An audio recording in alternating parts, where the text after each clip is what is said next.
Hello मित्रांनो, तर माझं नाव सूरज. तर माझ्या आणि माझ्या परिवाराकडून तुम्हा सर्वांना, तुमच्या परिवारांना हॅप्पी दिवाळी.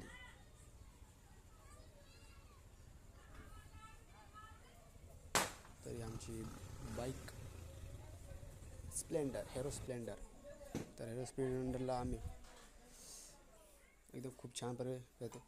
तर आमच्या घरामध्ये लक्ष्मीपूजन होतं आज. तर लक्ष्मीपूजनचं बघू शकता सर्वांच्या घरी असतं, पण आमच्या घरी एकदम स्पेशल होतं. खासच सगळ्यांपेक्षा एकदम वेगळंच काहीतरी. तर बघू किती छान मस्तपैकी. तर बघा, तर मी आता हे काहीतरी सांगतो याला, काय मला माहीत नाही, फक्त मी करतो तर करतो.